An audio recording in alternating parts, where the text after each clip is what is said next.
Buenos días, buenas tardes, buenas noches también, si es que ven por la grabación. Bueno, vamos a ver ahora la segunda cuaterna. En la semana pasada vimos la primera cuaterna, pero me había olvidado de leer el cierre de la primera cuaterna, ¿no? Vamos a leer hoy día, vamos a empezar por ahí.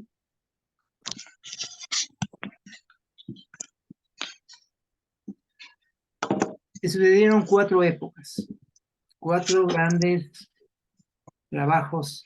Por esos trabajos no se hicieron, pero esos trabajos no se hicieron desde lo alto bajando, sino que desde el fondo de las minas trabajamos con la primera materia caótica e informe, hasta producir la definición. Fue pues la cuaterna de la alquimia material, aunque en cada paso dominamos 3 planos. Cuando se dice que en el principio fue tendida una línea divisoria, se dice verdad, pero sabiendo que esta verdad viene de otras anteriores, sucedió entonces, luego del principio. Bueno, leí mal, disculpen, lo leí mal. Bueno, pero una cosa interesante acá, la primera cuaterna es, aquí dice, fue pues la cuaterna de la alquimia material, ¿sí? La primera cuaterna. La segunda cuaterna es la cuaterna de la energía, ¿sí? Porque es justamente donde se desarrolla todo el proceso, o sea, es la mayor parte del desarrollo del proceso se produce en la segunda cuaterna, que es una cuaterna de complementación. La tercera cuaterna ya es una síntesis del proceso, ¿sí? Por eso la segunda cuaterna es importante porque ahí es donde se define también el tipo de proceso que se da, justamente en precipitación, en el segundo, sí, sí, en el segundo paso de la cuaterna, ¿no? Se da, no, en el 3 pasos se define, ¿no? Entonces, eso, ¿no? Como un preámbulo. Segunda cuaterna, complementación. La complementación es la segunda etapa del proceso, en la que se observa la íntima relación de todos los elementos del proceso, integrándolos. La actitud recomendada frente a la compensación o confrontación es la complementación. Esta es una etapa decisoria de máxima fuerza en acción, ¿sí? No existe un ser igual a otro, y es gracias a las diferencias cómo logramos complementarnos. Lo que a uno le puede faltar, seguramente otro lo tiene. Por ejemplo, en los biotipos humanos, un intelectual posee razonamiento, pero puede ser que no pueda expresar su sensibilidad o motricidad. Al emotivo podría faltarle el análisis suficiente o la motricidad necesaria, y al motriz, en muchos casos, la reflexión del intelecto o el manejo de las emociones. En esa complementación encontramos la relación y la verdadera inteligencia, ¿sí? Justamente, como les decía la semana pasada, siempre se pasa por un momento de diferenciación y es importante la diferenciación, ¿sí? Para luego complementarnos. Por ejemplo, fíjese en el proceso que se ha seguido, en el proceso del siloísmo. Se dieron diferentes consejos, diferentes en su época, ¿no? Diferentes formas también, totalmente opuestas muchas veces, ¿no? Y cada una de las formas pensaba que tenía la verdad y que la otra estaba equivocada. No sé si se acuerdan, ¿no? De esa época, ¿no? Sí, y eso se daba. Y es parte del proceso, porque es importante primero un momento de diferenciación para luego enriquecernos de esas diferencias, porque el desarrollo en las diferencias también permite luego una mejor complementación. Se va logrando entendiendo, porque hay diferentes formas que se expresan. Entonces, por eso es importante no saltarse ningún paso y entender que el primer momento en un proceso siempre es de diferenciación y un segundo momento es la complementación. Ahora, no podemos quedarnos en la diferenciación, eso sí es importante, porque si nos quedamos en la diferenciación, el proceso no continúa, ¿sí? Yo creo que en este momento es un momento, dentro de todo el proceso que se ha seguido del movimiento, es un momento de complementación, y es importante esa complementación. Y como dice aquí, y la verdadera inteligencia, porque inteligencia viene de interligar, y que se dice, o sea, relacionar entrelazar. Eso es la inteligencia, ¿no? La capacidad que se tiene para poder relacionar las diferentes situaciones, ¿no? La inteligencia, justamente aquí está en pie de página, la inteligencia, de latín interligare, entendimiento, entre, legere, leer, interlegere, leer entre, ligar, atar entre, entrelazar, el entendimiento, entender, dirigirse hacia algo, ¿sí? Entonces, es interesante cómo justamente esa capacidad que se tiene para relacionar las diferentes condiciones es lo que nos hace más inteligentes, ¿no? Y de hecho, el proceso humano, si nos podemos ver, es también el enriquecimiento de las diferentes formas, ¿no? Vivimos en una cultura que es la suma de diferentes desarrollos de diferentes partes, de diferentes culturas, ¿sí? Si vemos los diferentes inventos y descubrimientos dado en diferentes zonas del planeta, ¿no? Y es gracias a esa posibilidad de poder sintetizar los diferentes conocimientos, pero para eso primero se tuvo que desarrollar por separado, y todo se desarrolla por separado. La humanidad también se desarrolla por separado, las diferentes culturas, ¿no? Pero ahora es un momento en que ya no puede seguir más esa diferenciación, y es necesaria la complementación, ¿sí? La inteligencia del conjunto nos permite avanzar a todos, crecer y enriquecernos. Las ideas y conceptos no pertenecen a ningún individuo, están en la dinámica histórica. Nadie podría lograr algún avance o aporte si no se debiera al conjunto, justamente por la ley de concomitancia. El proceso de los individuos está en relación con el proceso general y viceversa. La creencia de que la individualidad puede generar ideas propias es solamente expresión del ego. Los procesos nos llevan a esta etapa donde las relaciones de diferencias se complementan, donde lo que nos une son las propias semejanzas y también las diferencias, lo que a su vez nos hace parte del mismo universo. Y aún en las mayores oposiciones podemos encontrar la complementación. Si no llegamos a complementarnos, se disuelve el proceso y se empieza de nuevo en la misma diferenciación. Posiblemente el escenario cambie, cambien los rostros, pero el libreto será el mismo, los mismos temores y dificultades, y posiblemente los mismos personajes con diferente rostro. No se trata de un castigo divino o la consecuencia de un pecado original. Se trata simplemente de la oportunidad de aprender lo que no hemos aprendido. Entonces, lógicamente, si no logramos pasar hacia la complementación, llegar a la complementación, el proceso, o bien hay una involución o hay un estancamiento, un aparentemente estancamiento. En realidad uno va retrocediendo, ¿no? Lentamente, pero va retrocediendo. En cambio, cuando logramos la complementación, podemos avanzar en el proceso. Tratemos de representar la obra de la vida de manera complementaria, con inteligencia, siendo capaces de relacionar las aparentes diferencias. ¿Sí? No sé si hasta aquí hay algún comentario, alguna...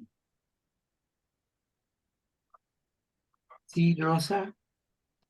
Sí, Marcelo, qué interesante, porque cuando uno entiende el proceso desde aquí, desde lo que estás explicando, cómo hemos pasado las etapas en el movimiento, uno va entendiendo cómo el negro fue aplicando todo esto. O sea, ahorita me queda todavía muchísimo más claro y el momento histórico que estamos viviendo definitivamente es un momento, como vos decís, de complementación, o sea, de buscar otras organizaciones, de tirarnos al mundo con una visión diferente, menos sectaria. O sea, es bien interesante explicado desde aquí, ¿verdad? Desde Así este es, punto de vista. así es, así es, Rosa.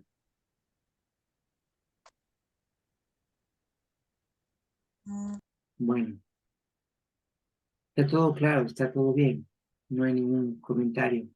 Bueno, entonces continuemos. Acuérdense que el proceso en cada una de las cuaternas se da fuego, tierra, aire y agua, ¿no? ¿Sí? Entonces, en esta segunda cuaterna empezamos por activación, y activación corresponde al primer paso de de complementación y el elemento es el fuego. El fuego es la transformación. En este caso, desde el proceso, el fuego, este primer momento de fuego, es un fuego mucho más ardiente que el primer fuego, ¿no? La condición es como la chispa inicial. Es importante esa chispa inicial, pero también es importante tomar en cuenta que esa de condición es aquella que puede ir, es la energía necesaria para todo el proceso. Este es un momento de retroalimentación de ese fuego, ¿sí? Pero es un fuego más ardiente, porque es el momento de justamente de la activación, de poner a activar las cosas, ¿no? ¿Sí? En la primera cuaterna era una cuaterna de testeo, de investigación. Esta cuaterna es propiamente de desarrollo. Esta cuaterna es donde el proceso se lleva adelante, ¿sí? La primera cuaterna es una de prueba y error. Ahora no, ahora ya nos quedamos con aquello que nos sirve para esta segunda cuaterna. Y desde ahí iniciamos esta segunda cuaterna. Se va entendiendo, ¿no? En la primera cuaterna hacíamos prueba, prueba y ensayo. Aquí, en esta, ya nos quedamos con aquello que nos sirve. Y eso es lo que continuamos en esta cuaterna, ¿sí? Entonces, en activación. En la época de la activación produjimos el surgimiento de ámbitos restringidos dentro del gran sistema ya creado. Aquella edad es recordada como la del león verde, en la que se activó, no con el fuego que se produce al flotar las maderas del sol, sino por nuestro fuego, que es como agua, pero que hace fermentar y burbujear, y donde surgen los ojos del pescado. Así secando y lavando, nuevamente fue subiendo el espíritu puro, libre de imágenes. Por cuanto, si la esencia del espíritu era gris, nuevamente se la calcinaba en el fuego vulgar hasta lograr la blancura. Aquí habla básicamente del proceso alquímico, ¿sí? El león verde. El león verde es una representación del ácido, del ácido, eh, del ácido, ¿sí? Que se come al sol, ¿sí? El sol representa al cuerpo en el proceso alquímico, ¿no? Entonces aquí el proceso es más, habla acerca de hacer fermentar porque se pone, se habla, no el fuego, este cuando habla de al flotar las maderas del sol se refiere al fuego vulgar, ¿no? Al fuego natural, digamos, ¿sí? Sino a nuestro fuego, el fuego interno, ¿sí? Es simbólico esto que está hablando, ¿no? De ese fuego interno que es el que va llevando adelante las cosas, ¿no? Por eso dice que es como agua, pero que hace fermentar y burbujear y donde surgen los ojos de pescado. Eso también habla del proceso dentro de la alquimia, ¿no? En el balón se coloca el fuego, ¿sí? Y comienza, está con ácido nítrico, el cuerpo, que es aquello que se hizo en la primera cuaterna, ¿sí? Hasta tener la sal, bueno, la sal, se tiene fuego, ¿sí?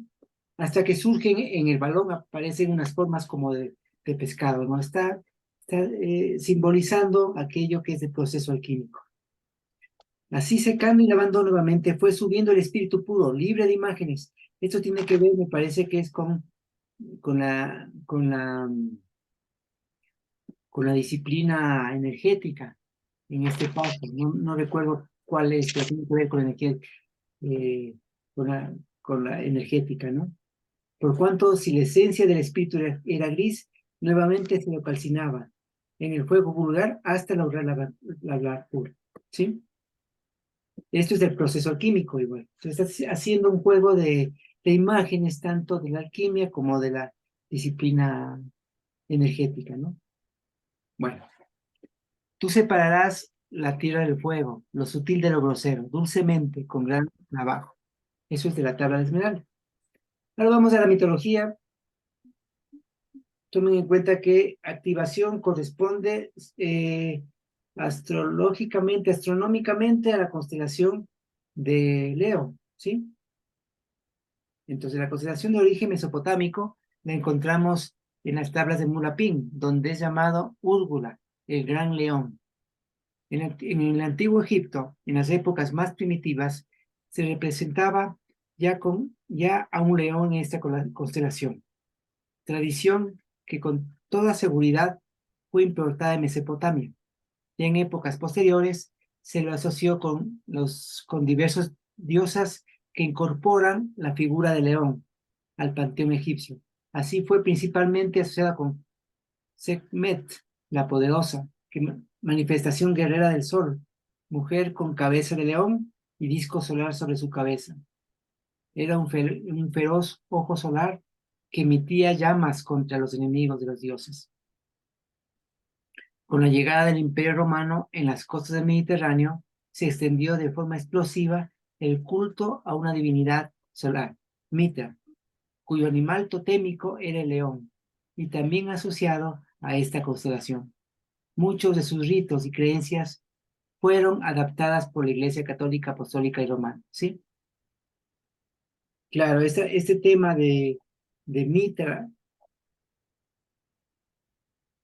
y de la fe de Mitra cuando llegó al Imperio Romano, donde habían toda una cuestión de las fiestas del sol, que curiosamente empezaban el primero, el 21 de diciembre, ¿sí? Y tenían las fiestas el 25 que era el día del nacimiento de Mitra, que, que coincide con el nacimiento de Jesucristo, ¿no? Coincide, ¿sí? Y a su vez también tenían todas las festividades de Melchor, Gaspar y Baltasar. Curiosamente es mitraico eso, ¿no? Los nombres de Melchor, Gaspar y Baltasar es mitraico, no tiene nada que ver eh, ¿cómo se llama? Con la visión de los tres reyes magos de la visión católico, ¿sí? Bueno, por eso dice, muchos de sus ritos y creencias fueron adoptadas por la Iglesia Católica Apostólica y Romana, ¿sí? En la Grecia clásica, el león era un animal de gran presencia en los mitos. Así, la indumentaria de Teseo y Heracles incorporaban la piel de un león, cubriéndoles la espalda y con la cabeza de animal como capucha. El león siempre ha sido una representación de la fuerza, ¿sí? Tanto en todos los pueblos de Europa como hacia el oriente, ¿no? Siempre el león era un símbolo de fuerza, de ahí el rey de la selva, el león, ¿no? ¿Sí? Entonces, es la simbología de eso, por eso también en este momento de mucha activación, el león y la fuerza del león es importante, ¿no? ¿Sí? Otro mito donde aparece un león es el de Píramo y Tisbe. Leonardo Ovidio, en su Metamorfosis,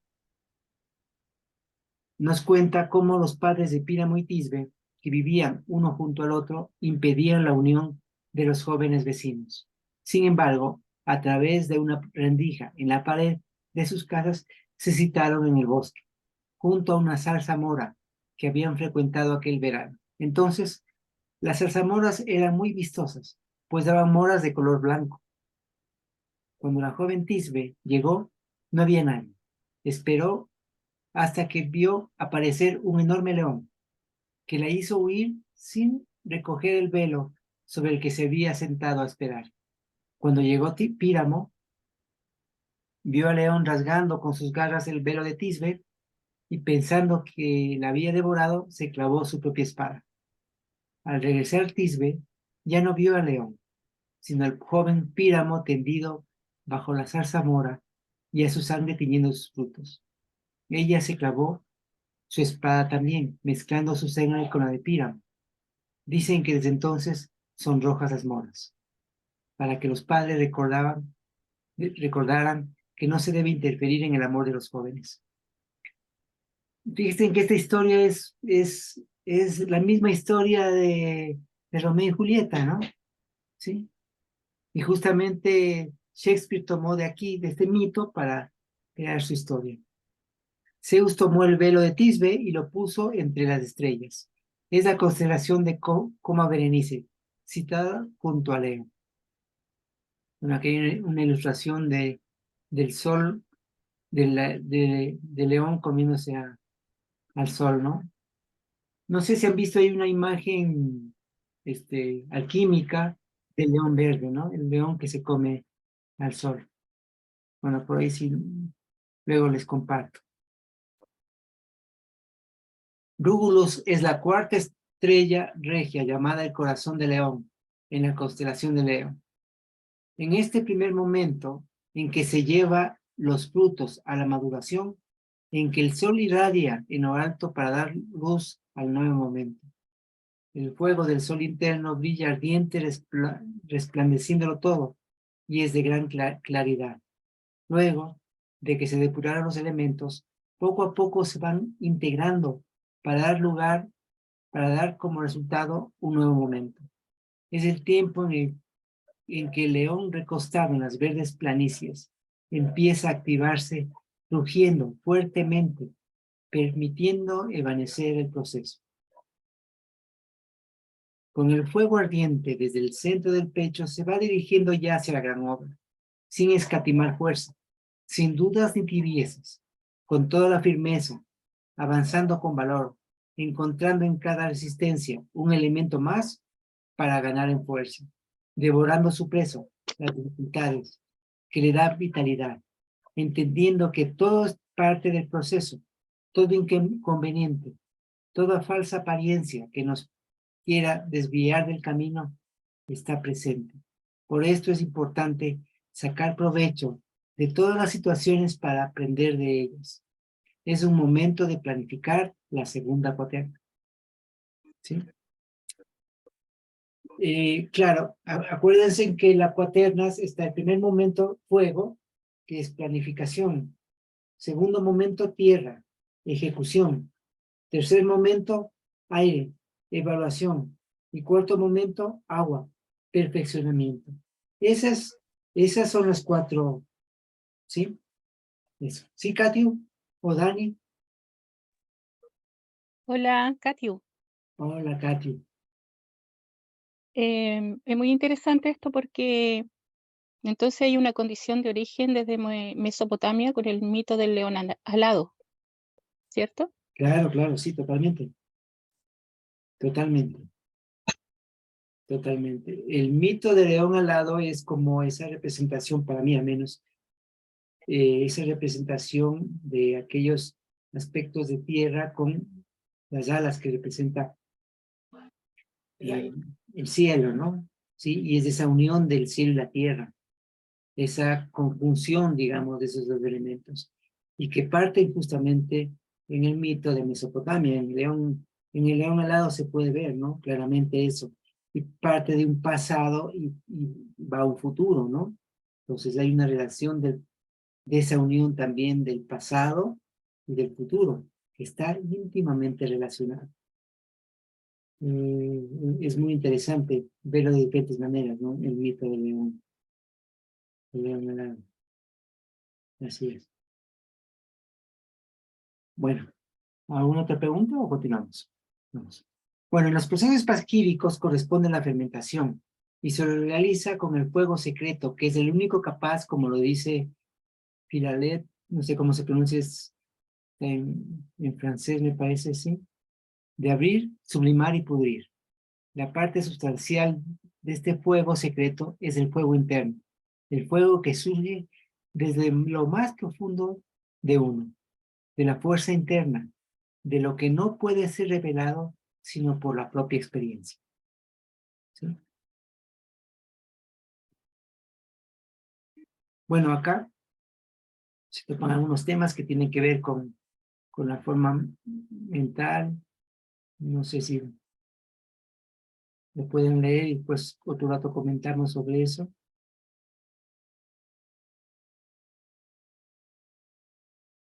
Y aquí tenemos algunos puntos de trabajo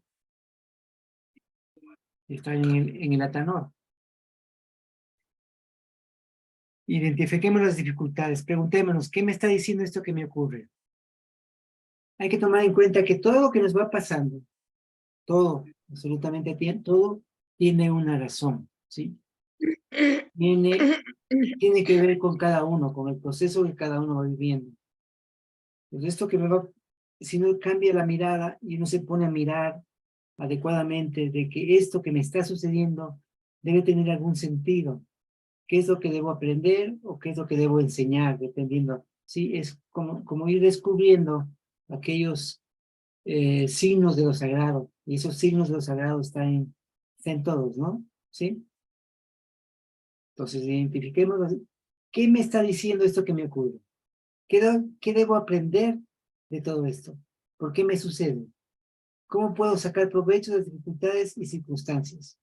Porque este es un momento en activación en donde aquellas dificultades que ya se me van presentando en el desarrollo de esta cuaterna, hay que ir comiéndose como el león se come al fuego, al sol, irse comiendo esas dificultades y las circunstancias que nos van ocurriendo. ¿Cuáles son aquellos acontecimientos y comportamientos que voy repitiendo y que no quisiera que se repitan? ¿Qué tipo de emoción está ligada a esa situación o comportamiento? ¿Cuál es el aparente beneficio que me hace repetir ese comportamiento? ¿Sí? Hay cierta tendencia, fíjense en que siempre hay una inercia, ¿no? Siempre hay una inercia. Siempre hay una tendencia a seguir con los momentos anteriores. Fíjense en que si no se logra disolver bien en el paso anterior, que es un paso de disolución, hay dificultades que se van presentando, ¿sí? Hay acciones que uno va haciendo donde hay unos aparentes beneficios, como ciertas circunstancias que me dan algún tipo de un aparente beneficio. A veces uno se queda en una relación sufriente, sobre todo en relaciones de pareja, que son a veces relaciones muy tóxicas, ¿sí? Pero ¿qué es lo que nos hace seguir en esa situación? Uno desde afuera le ve a la otra persona que está en esa situación y dice, como que uno no entiende, ¿no? Porque detrás de ello hay un aparente beneficio, pero es claro que es un aparente beneficio, ¿sí? Bueno, entonces es importante ir revisando en eso, esos aparentes beneficios. Voy a poner para después compartirles en el chat las preguntas, ¿no? Hacemos. Me propongo modificar esas tendencias, grabando nuevas formas de ver la situación. Hacer los ejercicios propuestos sobre las emociones, grabar emociones positivas que puedan ir generando nuevas tendencias. Modifiquemos nuestra mirada a las dificultades e impedimentos, no entendiéndolos como contrarios al proceso, sino como parte de él, diferenciando las dificultades de la contradicción, que frenan, detienen e invierten los procesos. ¿Sí? Entonces, igual.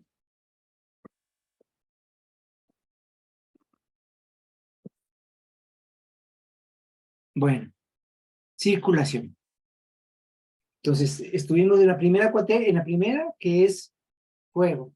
Ahora estamos en tierra, circulación.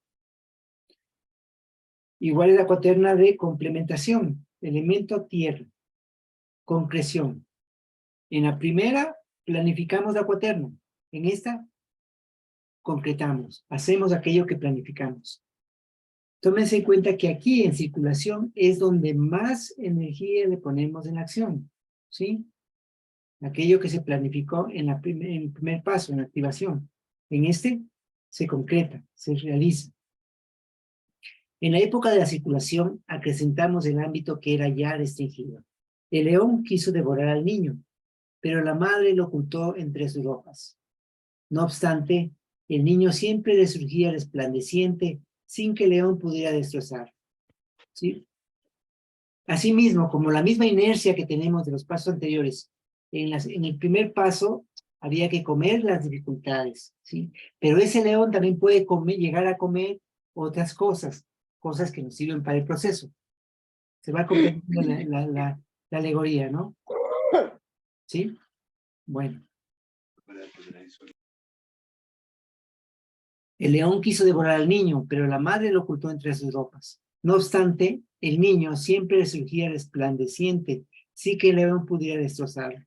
El niño creó el juego de pelota, que sube hasta el cielo y que al caer es recuperado hasta volar nuevamente. La pelota fue hecha con plumas de cisne, para que volara alto. Así ocurrió el ascenso de la torre y la caída del rayo en ciclo ininterrumpido. Aquí también hace alusión al proceso alquímico. Aquí, en el proceso alquímico, es el del cisne, ¿sí? El cisne es hecho de cerámica, donde se pone igual al fuego, ¿sí? Está dentro del cuerpo, con los ácidos, pero no se ve el proceso. No se ve el proceso de lo que está sucediendo. Es un cisne, por eso dicen, la pelota fue hecha con plumas de cisne para que volara alto, ¿sí? Pero, como les decía, en la alquimia es curioso este paso porque no se logra ver lo que está sucediendo, ¿sí? Uno en este momento del proceso no logra ver realmente si el proceso es evolutivo, es transmutativo, es regresivo o es de cristalización. Eso se verá luego en la precipitación, es donde se define el proceso. Pero aquí no se ve lo que sucede, ¿sí? Entonces también en la alquimia hay este proceso del cisne blanco, ¿sí? Que se le hace con porcelana, ¿sí?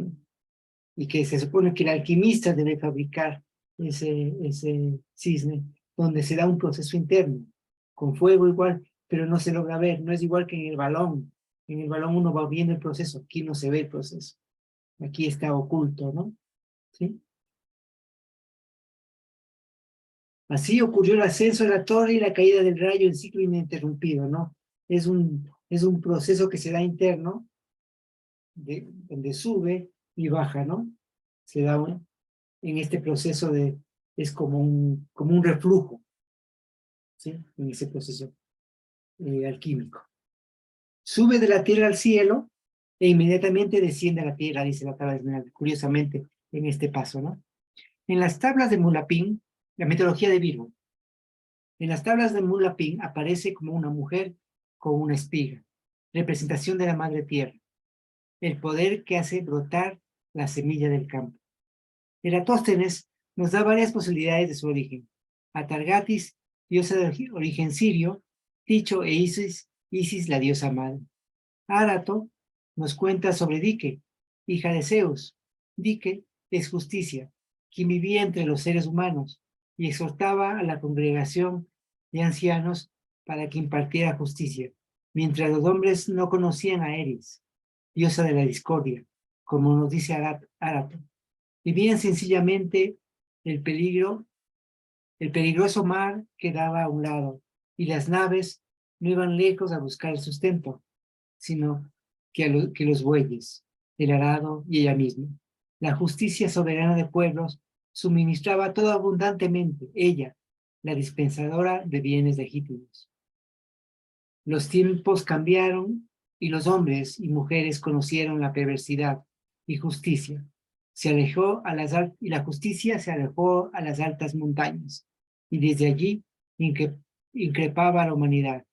Cuán degenerada descendencia dejaron vuestros padres de la edad de oro. Pero vosotros engendraréis unos descendientes peores todavía.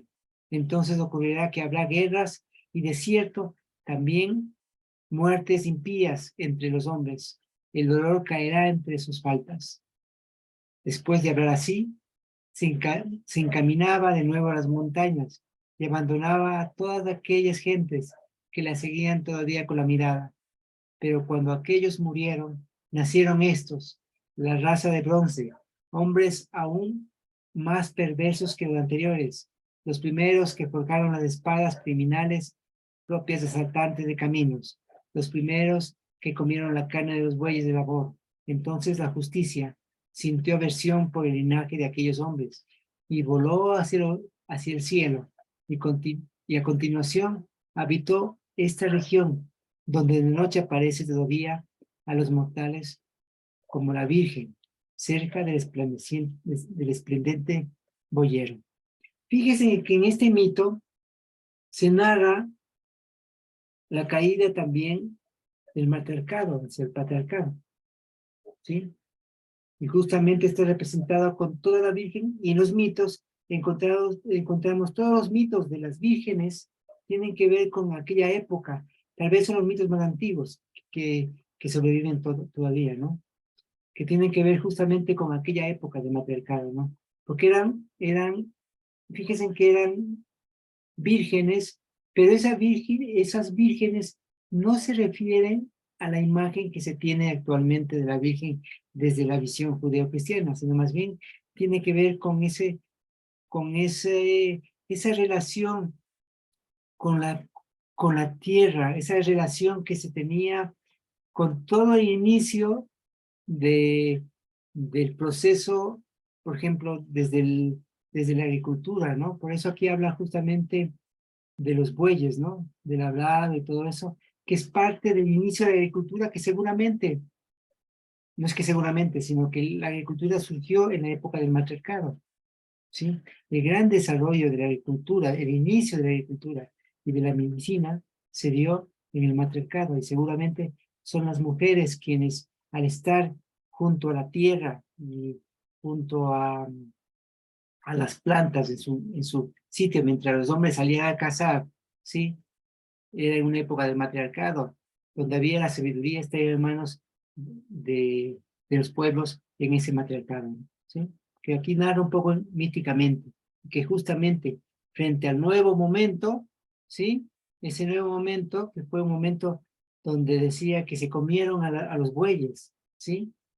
O sea, un momento de mucha brutalidad. A los bueyes de la brava se comieron. Virgilio lo llama Astrea, por ser del linaje de Astreo, y nos cuenta de su regreso. Es como más bien es como un mito hacia el futuro ¿no? Ya llega la postrera edad anunciada por la Síbila de Cumas. Sí, la Síbila de Cumas es una,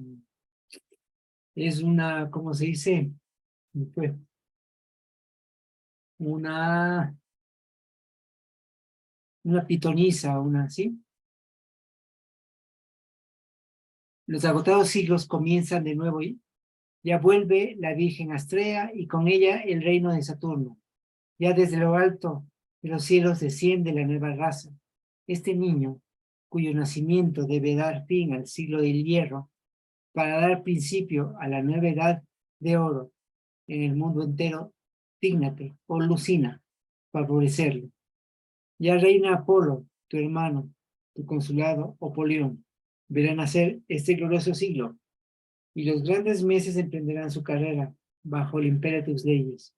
Los últimos vestigios de nuestros crímenes, si aún restan, desaparecerán por tu poder, y la tierra se verá por fin libre de sus constantes terrores. Este niño recibirá la vida de la de los dioses, verá mezclarse a los héroes con los seres inmortales, ¿sí? Y justamente está dentro del cisne, aquí está representado aquí, pero en realidad está dentro del cisne, ¿no? Está aquí justamente Mercurio, ¿no? ¿Sí? Mercurio en esa conjunción con el azufre, ¿sí? Y con los ácidos que se encuentran dentro del cisne, ¿no? En ese proceso.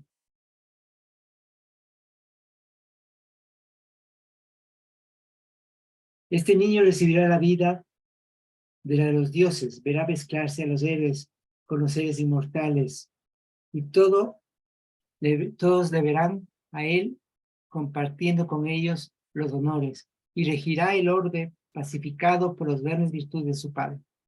Otros dicen que se trata de Deméter, por tener una espiga es humana. Deméter es madre de Perséfone. Al ser raptada Perséfona por Hades, su madre la busca sin encontrar ningún rastro. Bajó llamando a su hija sin resultado. Día y noche, la madre continuaba su búsqueda, dejando de lado sus obligaciones. La lluvia ya no regaba las flores, las semillas se tostaban por el sol y la grama se secaba mientras Deméter recorría el mundo esperando encontrar a su hija. Y de ahí viene el invierno, justamente, ¿no? ¿Sí? Porque abandonaban los campos y todo eso, será viene el otoño y luego el invierno, ¿no? Luego de la activación, en la que planificamos la segunda etapa de complementación, entramos en su ejecución, sabiendo que el ámbito de acción restringido y específico se amplía. En este momento empieza la circulación, es decir, la energía fluye y se destila, y se producen cambios súbitos. Aquí son necesarios la sensatez y la paciencia. La sensatez para no ser devorado por las propias tendencias, y la paciencia para poder liberarse, con la movilidad suficiente y prescindible, alegre y lúdicamente, sabiendo que las resistencias, las expectativas y aquello que viene de memoria opera. Siempre debemos observar la mecanicidad, cómo funciona el determinismo de la conciencia. Así, para modificar esos determinismos que están en relación directa y dependiente de la forma mental, modifiquemos las creencias que tenemos sobre nosotros mismos y sobre el entorno, que no permiten nuestro avance. Lo podemos hacer en la medida de una comprensión profunda de la necesidad de cambios en la vida. Solamente cuando determinemos y tengamos la necesidad de un cambio profundo, solamente en ese momento lo podremos hacer. Mientras no sintamos esa necesidad, haremos simplemente cambios de fachada nomás, ¿no? Pero para hacer un cambio profundo, realmente debemos llegar a la necesidad de ese cambio. Si no, no vamos a poder lograr. La forma mental o tendencia termina en un acto de conciencia. El ser humano tiene un modo de estructurar su realidad. La cultura, las vivencias personales, la educación, el medio familiar y social configuran nuestras creencias y nuestro particular modo de ver el mundo. Por ello, nuestras acciones están determinadas por nuestras formas mentales. De tal manera que si modificamos nuestra forma mental, se modifica nuestra relación con el mundo. Bueno.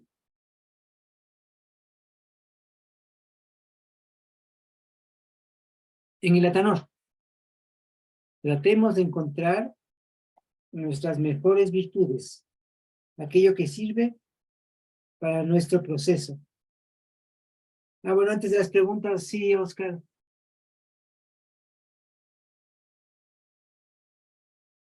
¿Puedo preguntar de una vez o Claro. espero a... No, Y antes. es que Ajá. yo tal vez necesite más explicaciones, más comprensión, pero yo veo que estamos en el momento de la circulación, en el momento de la ejecución, como tú lo has descrito. Ajá. Y en la disciplina mental de la cual yo soy maestro, es el momento en donde en la tendencia vemos la memoria, ¿no? Ver en la memoria. Y la descripción que estás haciendo, la lectura, la relaciono más con activación, en donde ver en la memoria la tendencia, ¿no?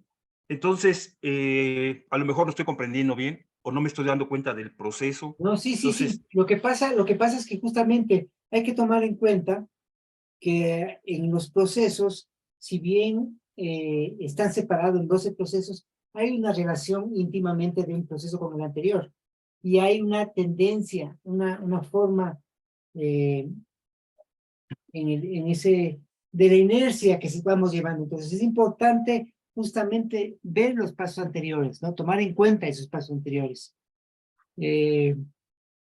Lo que se describe de cada una de ellas tiene que ver también mucho con la disciplina mental, justamente, ¿sí?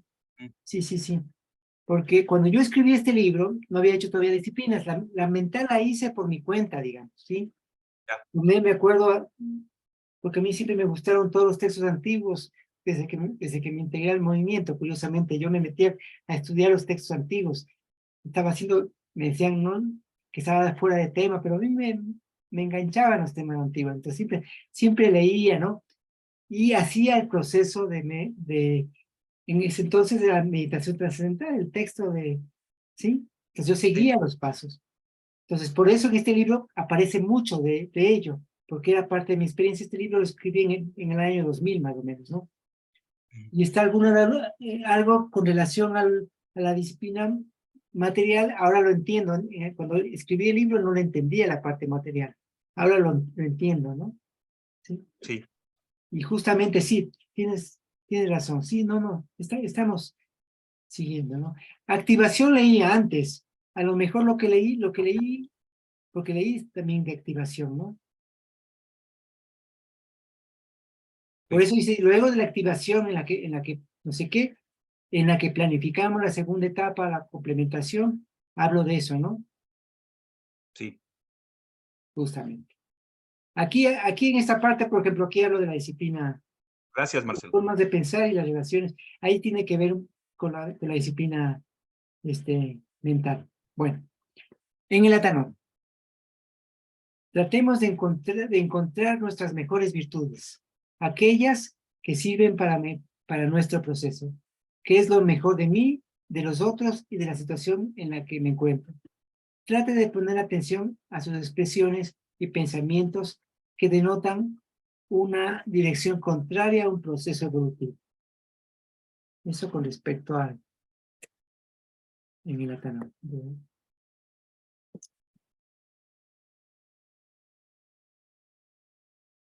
Vamos ahora sí al momento de precipitación, que es donde justamente se define el proceso. Cuaterna, segunda cuaterna, complementación. Elemento aire. En la época de precipitación se depuró el ámbito. Sobrevino un tiempo de gigantes en que estos aprendieron a pesar y medir la tierra y el firmamento. Tiempo en que aprendieron a lavar el material en cuencos con el agua de lluvia, con la lluvia de estrellas que bajó del cielo desde un punto en que está clavado un sol de fuego verde. Fue el momento del diluvio de fuego y de la creación del aire por arriba de la tierra como evaporación de lo consumido. Es curioso, este momento habla también justamente en el proceso de la disciplina material con la lluvia de estrellas, ¿no? Que también en el proceso alquímico se hacía el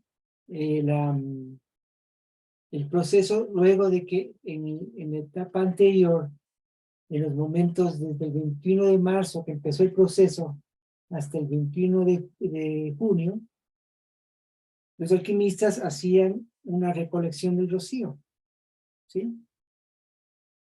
Y con ese rocío, con esa agua de rocío, en ese momento del proceso acá, se hace justamente lo que se denomina el agua de lluvia o la lluvia de estrellas, ¿no? ¿Sí? Que es un proceso dentro de la alquimia, ¿no? Pero es justamente con eso. Ahora, en nuestra disciplina material se hace con agua pesada, ¿no? Los que saben se va evaporando el agua hasta obtener el agua pesada. Los antiguos alquimistas hacían con el agua de rocío, ponían sábanas en el pasto y recogían el rocío, ¿sí? Desde el 21 de marzo hasta el 21 de junio. Bueno. Y recibe la fuerza de todas las cosas superiores e inferiores.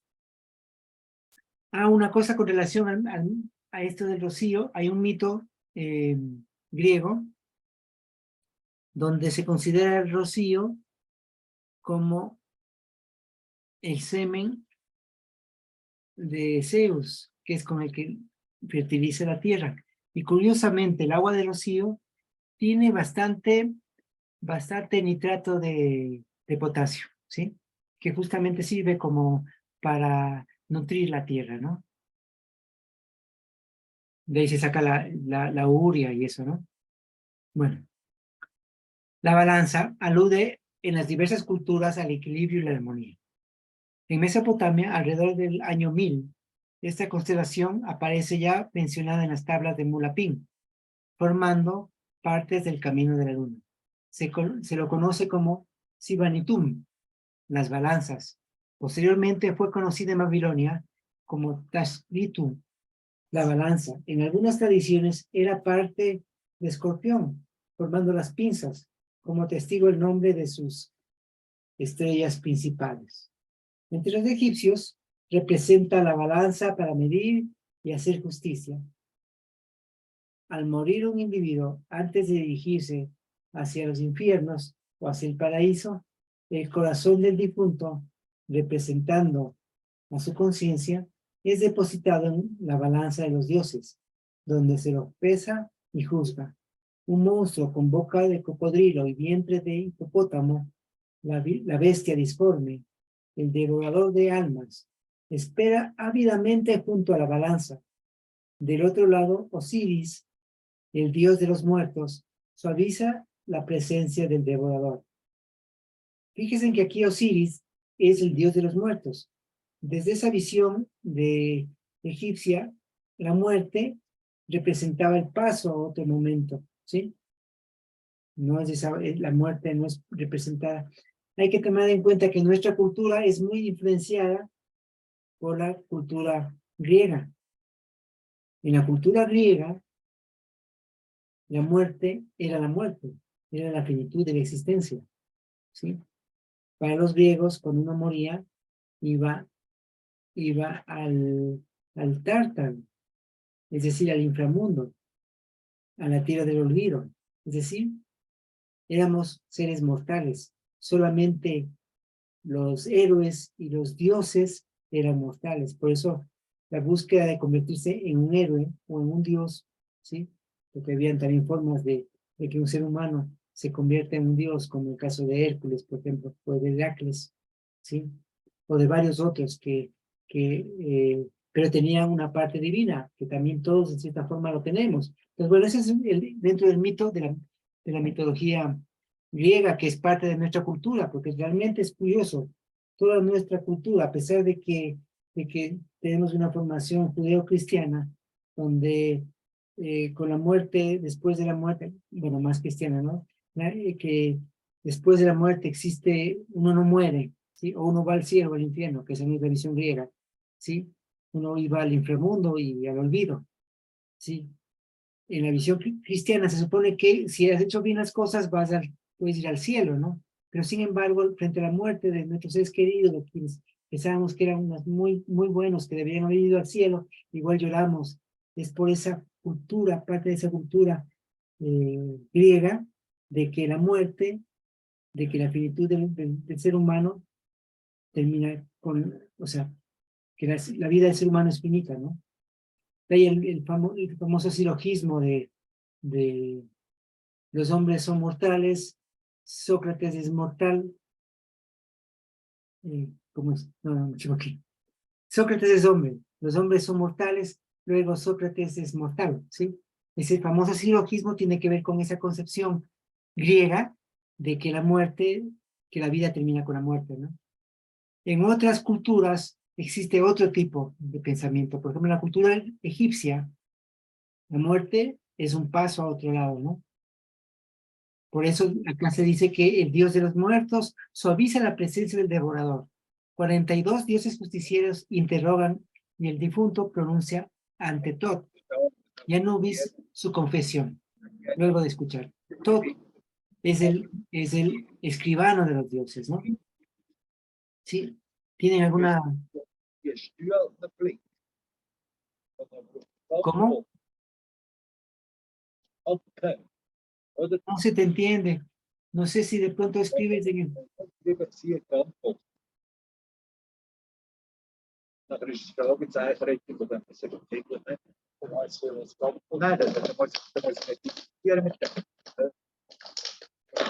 No se entiende nada, no se entiende nada. Wat brengt? Wat brengt? Man. Ja. Bueno.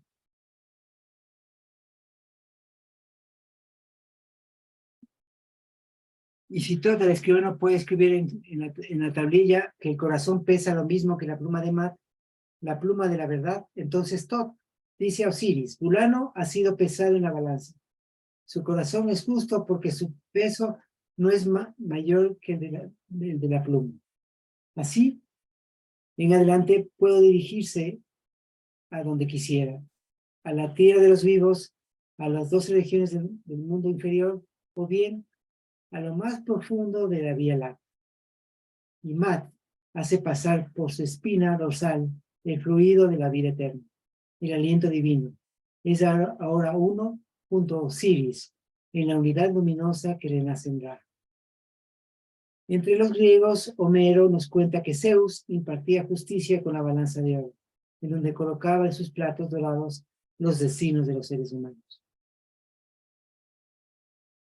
Luego de pasar por la circulación y la destilación, en donde los cambios súbitos de temperatura ayudan a la purificación de los componentes, entramos a la precipitación, un momento de depuración y decantación del proceso, medir y equilibrar. Aquí estamos en un momento crucial de nuestro proceso, ya que estamos en Libra, relación opuesta con el inicio del proceso, Aries. Es el momento de evaluar y ver si nuestro proceso es evolutivo o no. Como les decía, este es un momento crucial. Y en este momento vemos si nuestro proceso ha sido transmutativo o ha sido evolutivo o involutivo o de cristalización, ¿no? ¿Sí? Es un momento decisivo. Justamente en la mitad del proceso. Es tiempo de medir con la balanza el equilibrio de las cosas. Es un momento de depuración, con soplo continuo, suave brisa y cuidado para mantener el equilibrio. Por su gran volubilidad, al menor influjo, puede todo hacerlo cambiar, pero accede al desequilibrio intencionadamente para buscar la armonía y alcanzar la transmutación de los condicionamientos que partieron al inicio. Para llegar al cielo, primero se descenderá a los infiernos. Bueno.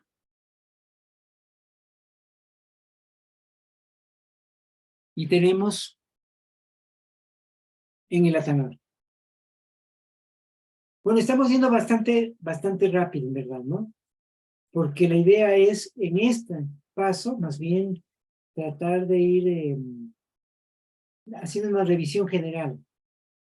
Para luego, si se quiere, poder meterse a estudiar más detenidamente cada uno de los pasos con un trabajo con esos pasos, ¿no?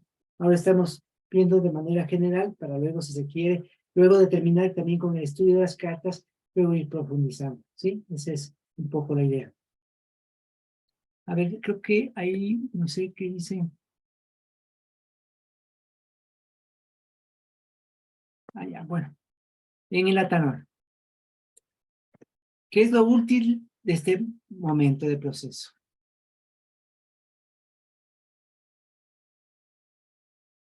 ¿Cómo estoy conmigo mismo? ¿Cómo es mi relación con el mundo? ¿Trato al otro como me gustaría ser tratado? ¿Me trato como me gustaría ser tratado? Ver el equilibrio entre las cosas que estoy realizando, ni duro ni blando. La flexibilidad suficiente en todas mis actividades. ¿Sí? Y bueno, pasamos al último paso de esta primera cuaterna, que es un momento de esta segunda cuaterna, que es un momento de agua. En esta cuaterna de complementación. En la época de formación hicimos al hombre, y este resultó de agregar distintos materiales dándoles unidad, así como se forman las montañas agregando vetas de distintos elementos. Un espíritu en la parte más alta del hombre, hielos que se evaporan en las cumbres, trabajos de humedad y calidez, en donde los escorpiones toman con sus garras y elevan sobre sí su lanza mortal. ¿Sí? Igual está narrando situaciones que tienen que ver más con el proceso de la alquimia. Está el tema de la montaña, ¿no? ¿Sí? Eso básicamente en esto. Tomen en cuenta que, por ejemplo, tenemos en circulación, está en circulación, se encuentra en activación este león, ¿no es cierto? Que se come, se devora. En formación, en circulación, aquí en cambio se encuentra el niño dentro del cisne, ¿sí? Acá en formación ya ha salido el niño, está en un proceso de formación de ese niño, ¿sí? Por eso es formación. En formación se encuentra ya el niño en su proceso de formación.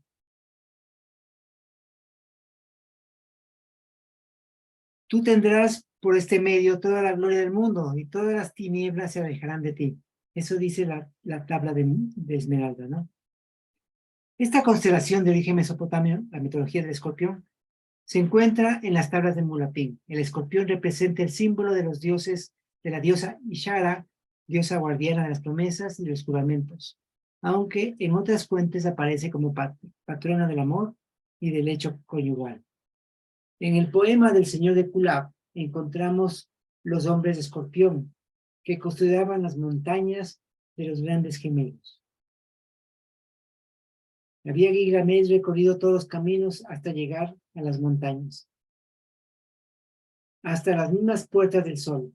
Allí se detuvo frente a los hombres de escorpión, los terribles guardianes de las puertas del sol. Preguntó por Utnapishtim. Deseo interrogarlo sobre la muerte y la vida. Entonces, los hombres de escorpión trataron de disuadirlo de la empresa. Nadie que entre a las montañas ve la luz, dijeron. Pero Gilgamesh pidió que le abriera la puerta de las montañas, y así se hizo por fin. Caminando horas y horas dobles, en la profunda oscuridad, vio en la lejanía una claridad y al llegar a ella salió de frente al sol. Y allí estaba el jardín de los dioses. Sus ojos vieron un árbol y así él se dirigió. De sus ramas de lapislázuli pendían como espeso fruto el rubí. Se dice que Artemis o Artemisa, al ser ultrajada por Orión, partió una colina de la isla de Quíos e hizo surgir de su interior a Escorpión. Es curioso, ¿no? Justamente partió como las dos montañas, ¿no? Que también esas dos montañas están relacionadas con Géminis, ¿sí? Es muy similar, tiene muchas similitudes en los diferentes mitos por justamente cómo ha ido influenciando cada pueblo en otro pueblo, ¿no? Tomemos en cuenta que el origen civilizatorio empieza en Mesopotamia. Luego viene toda la cultura egipcia, de la egipcia pasó a la griega, de la griega a la romana, y de la romana a todo Occidente y prácticamente el mundo actualmente, ¿no? Bueno. E hizo surgir en su interior a Escorpión, para que hiriera y matara al cazador. Por esta razón se dice que cuando surge el escorpión por la parte opuesta del cielo, Orión huye hasta los confines de la tierra. Entonces está Escorpión y está ahí Orión, ¿no? ¿Sí? Los escorpiones son arácnidos nocturnos, escurridizos y muy agresivos, siendo de acuerdo a los especímenes fósiles una de las criaturas terrestres más antiguas. Tienen en la cola un aguijón que inyecta un veneno capaz de matar a un hombre adulto. Cuando el escorpión se enfurece, él mismo se clava el aguijón, sin quererlo, causándose la muerte. Escorpión era temido por Orión, pero admirado por los dioses por su fuerza, furia y grandeza. ¿Sí? Y fíjense que cuando esté en peligro, él se clava él mismo, ¿no? Que también tiene que ver con el proceso, en este caso, que también la misma formación es un momento también, a pesar de que ya se pasó el momento crucial del proceso, también no quiere decir que ya esté completo el proceso. En formación también es importante tomar en cuenta que el mismo escorpión, o sea, puede matarse a sí mismo, ¿no? Es como matar al bebé que recién nacido, ¿no? Aquí está una alegoría del bebé que tiene que tener cuidado con el escorpión. Aparece desde las profundidades de la conciencia, va expresándose, despertando de su largo letargo el nuevo ser humano. Al niño que se encuentra en su periodo de formación, se lo cultiva y cuida. Es el momento en el que el proceso está preparándose para una nueva etapa. Se hace lo que no se hizo en su momento. Como todo está en estructura e interconectado. Lo que cambiemos dentro, también lo cambiamos fuera. Aquellas dificultades o inconvenientes que tenemos con otros, se puede resolver desde aquello que nos une, de lo común, aquello de lo que somos parte o de lo que nos complementa. vamos viendo en el acá, ¿no?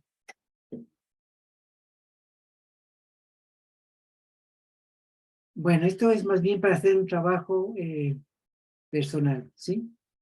Es como una experiencia guiada esto, ¿no? Donde uno va, cada una de estas frases, hay un espacio para ir pensando e ir siguiendo el relato y ver una experiencia interna. Si quieren, la hacemos, ¿no? Para terminar. ¿Les parece? Entonces, a ver, nos ponemos, vamos relajando un poquito los músculos, ¿sí?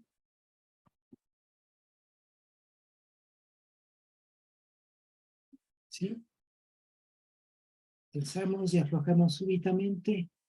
Lo hacemos 1, 2, 3 veces, tensamos fuertemente. ¿Sí? Nos podemos apoyar en la respiración. Bien, pueden hacer una respiración completa.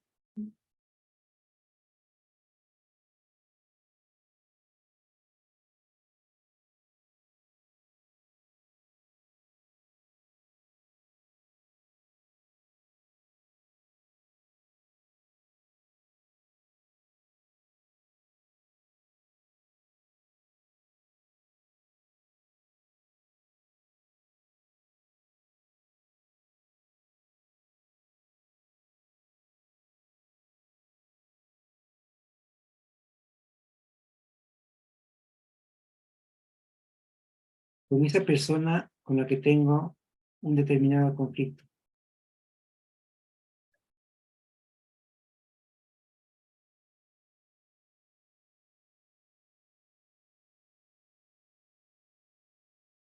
Trata de observar el momento en que se produce el conflicto.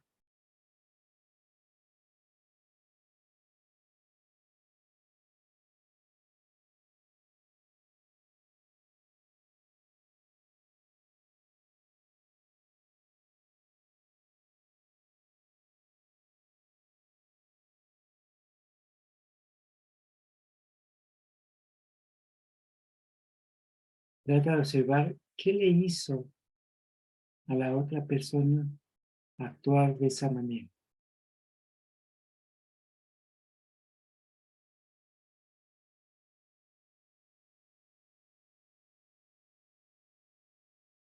La compulsión de su propia mecanicidad.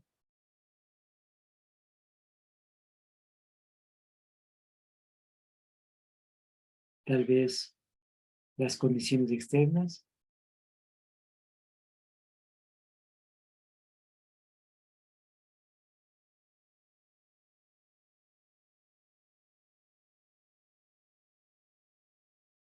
El desconocimiento.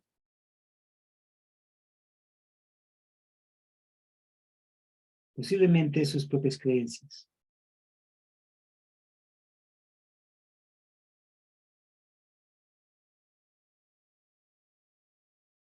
Aquello que ella o él creía era lo adecuado o lo que estaba en capacidad de hacer en ese momento.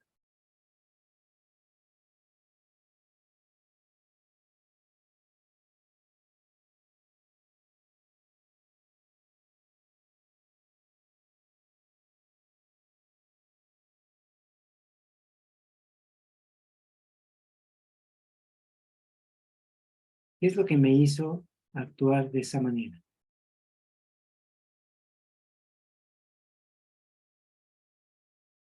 La compulsión de mi propia mecanicidad.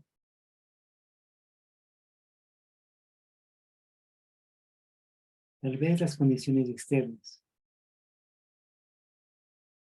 El desconocimiento.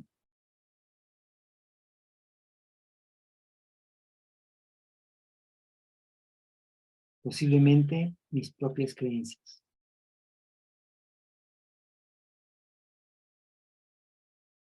Aquello que creía era lo más adecuado o lo que podría hacer en ese momento.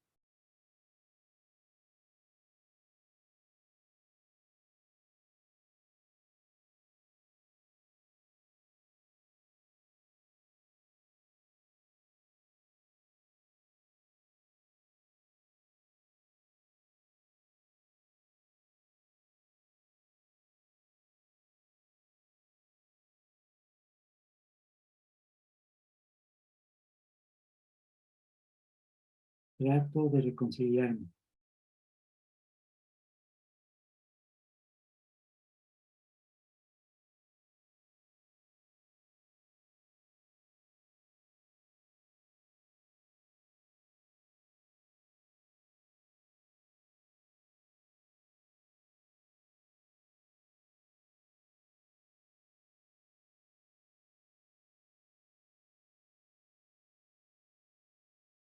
¿Qué es lo que me une con esa otra persona?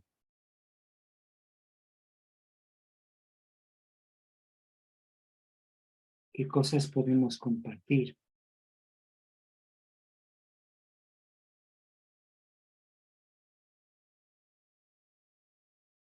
¿Qué puedo hacer de mi parte para resolver el conflicto?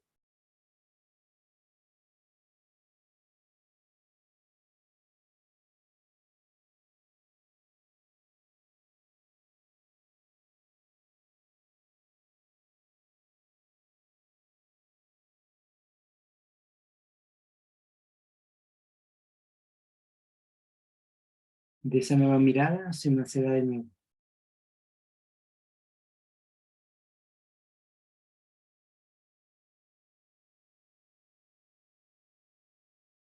De este momento de formación, de comunicación, de establecimiento de puentes y de crear lazos.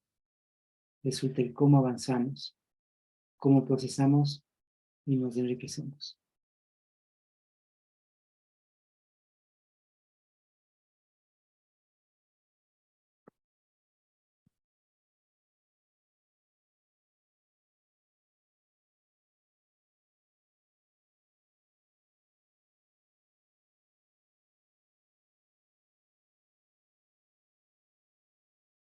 Bueno.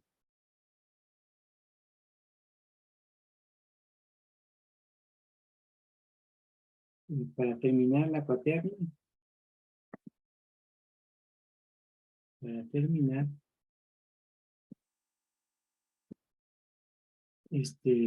voy a leerles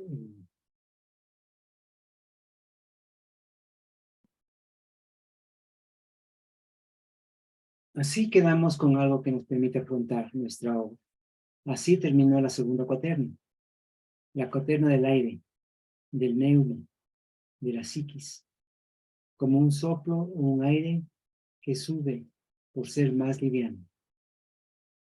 ¿Sí?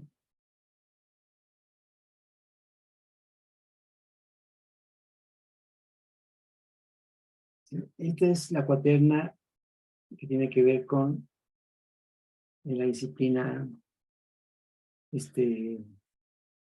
energética, ¿no? Adquiere la formación necesaria para blanquear el proceso y ve surgir tu esencia divina. El pobre ser humano en su tristeza olvida al niño que duerme, salta y brinca, juega entre las estrellas. Despierta, ¿no ves que amaneció? ¿No ves el día sobre tus hombros? ¿No ves los cultivos abandonados? ¿No ves que al final del camino en el horizonte brilla el sol radiante de tu interior? Bueno, eso.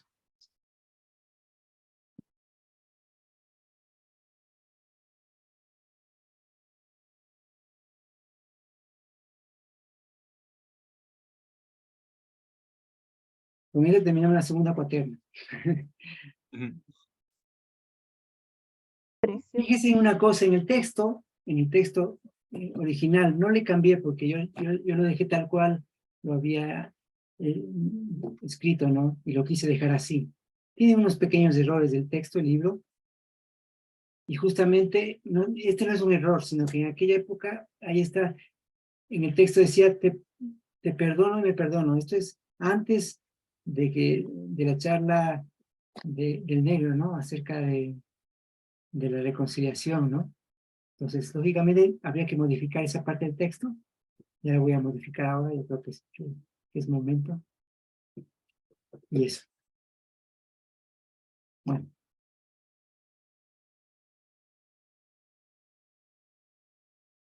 Hola con todo, do latino, no lo había visto. Do latino. Hola Marina. Sí, saludos, que pude incorporarme un poquito más tarde. Hola, hola Gracias. Marche, buen día. Buen Sí, día a todos. Hola, abrazos Raquel. a todos. Buen Sí. día. Hola, Ana. Aquí no había saludado. Bueno, estamos. Marcelo, Sí, dime. me dejas muy motivado y muy con dudas y con preguntas, pero estoy seguro que más adelante se irán resolviendo. Pero conforme avanza este estudio, siento una alegría y una motivación enorme, sobre todo para mi proceso de ascesis. Y esto, en mi proceso de ascesis he visto que me falta un poquito de emoción, de esa parte emotiva necesaria. Pero con este estudio de las máquinas estoy encontrando algo que me está ayudando mucho, lo cual te lo agradezco infinitamente. Bueno, Gracias. gracias a todos. Sí, y realmente todos vamos enriqueciendo también este espacio. Eso es muy cierto, ¿no?